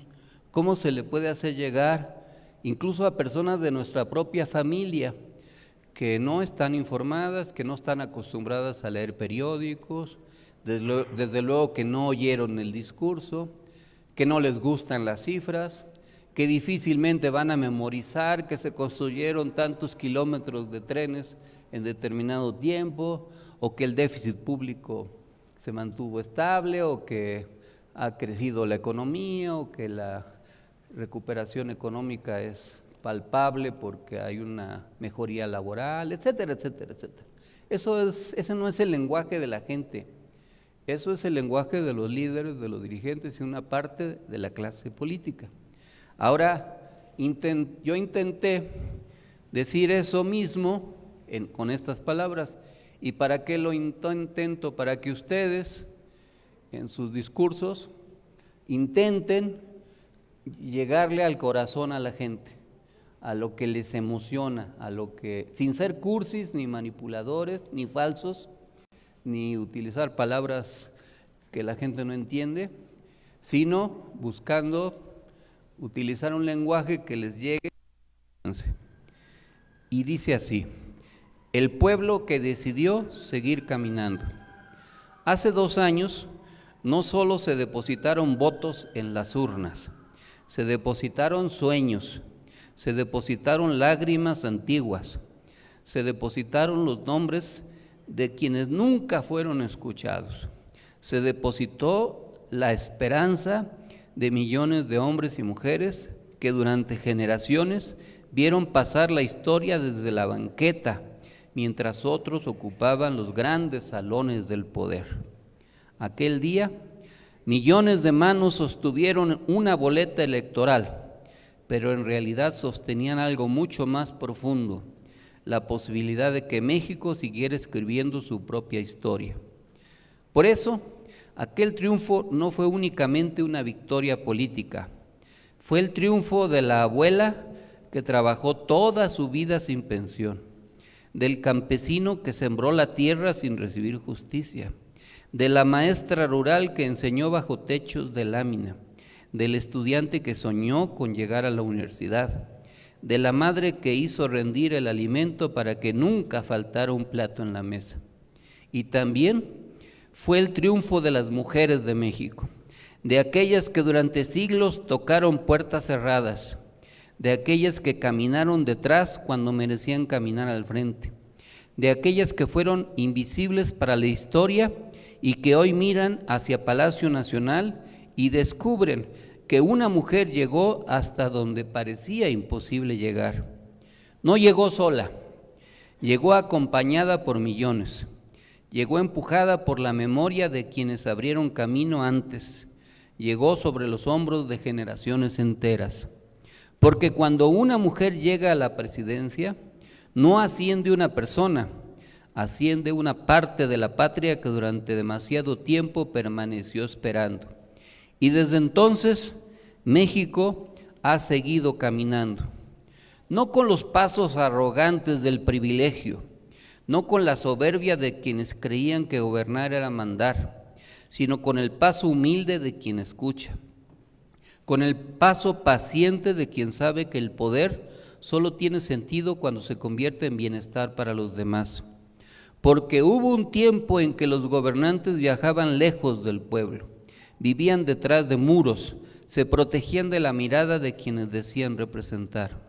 Hoy el pueblo los encuentra en las plazas, en las carreteras, en las comunidades, en los caminos donde todavía se escucha el polvo levantarse bajo los pies.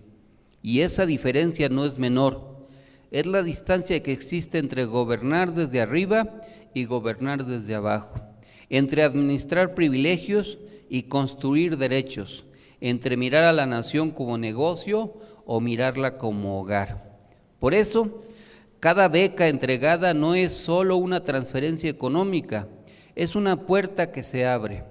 Cada pensión no es únicamente un apoyo, es una caricia tardía para quienes trabajaron toda una vida. Cada escuela rehabilitada es una lámpara encendida contra la oscuridad. Cada hospital es una promesa cumplida. Cada vivienda construida es una familia que vuelve a dormir con tranquilidad. Cada camino es una comunidad que deja de sentirse olvidada. Cada maestro basificado es una deuda histórica que comienza a saldarse. Y detrás de cada cifra existe un rostro. Detrás de cada estadística existe una historia humana. Porque los pueblos no viven de números, viven de esperanzas, viven de abrazos, viven de la certeza de que mañana puede ser mejor que ayer. Pero también hay momentos en que la historia exige firmeza, momentos en que una nación debe recordar quién es, porque hay quienes quisieran que México volviera a inclinar la cabeza, hay quienes quisieran que las decisiones fundamentales se tomaran lejos de nuestras fronteras, hay quienes sueñan con el regreso de los tiempos en que el país obedecía antes de preguntar. Pero México ya aprendió a caminar de pie y un pueblo que descubre su dignidad ya no vuelve a arrodillarse. La soberanía no es solo una palabra escrita en los libros, es la memoria de quienes dieron la vida por la independencia. Es la voz de Juárez atravesando los siglos. Es la sangre de quienes defendieron la patria cuando parecía imposible hacerlo. Es la convicción de que nadie puede decidir por nosotros, porque México no pertenece a gobiernos extranjeros. México pertenece a sus campesinos, a sus obreros, a sus maestros, a sus jóvenes, a sus pueblos originarios, a sus mujeres, a sus niñas y niños, a quienes trabajan todos los días para levantar esta nación inmensa. Por eso, la patria no es una bandera, es la madre que espera, es el padre que trabaja, es el estudiante que sueña, Es la comunidad que resiste, es el anciano que aún conserva la esperanza. Y cuando la patria llama, los pueblos dignos responden. Hoy la historia nos vuelve a llamar y la respuesta debe ser la misma que tantas veces ha salvado a México: unidad, memoria, dignidad y amor al pueblo. Porque podrán cambiar los tiempos, podrán cambiar los gobiernos, podrán cambiar los desafíos, pero hay algo que permanece: la certeza de que cuando el pueblo mexicano decide caminar unido, no existe fuerza capaz de detenerlo, y por eso seguimos adelante. No solo por una persona, no solo por un partido, no solo por un gobierno, sino por algo mucho más grande, por la esperanza de un país entero, por la dignidad de quienes nos precedieron, por el derecho de quienes vendrán después, porque la patria no se vende, la patria se ama, la patria se construye y cuando es necesario, la patria se defiende. Muchas gracias.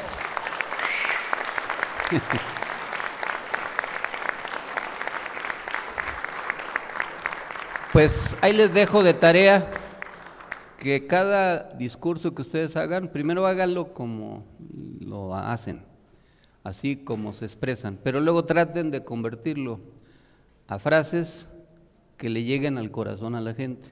Como ven, la primera parte pues es lo que se dice cotidianamente, pero la otra parte está diseñada, y creo que en este caso sí se logra, para mandar mensajes. Y de ahí, si se ganan corazones, si se ganan las emociones, pues ganamos los votos. Es la más fácil estrategia, pero al mismo tiempo la más difícil. ¿Y cómo se logra? Pues practicando, ensayando, estudiando, buscando. Acuérdense cómo enamoraron a sus parejas, cómo tendieron las trampas correspondientes, qué promesas hicieron, qué ojitos parpadearon, qué paraíso imaginaron y cómo lograron su objetivo. Al pueblo hay que enamorarlo para volvernos invencibles. Muchas gracias, compañeras y compañeros. Para concluir nuestra asamblea semanal, nos ponemos de pie para entonar nuestro glorioso himno nacional.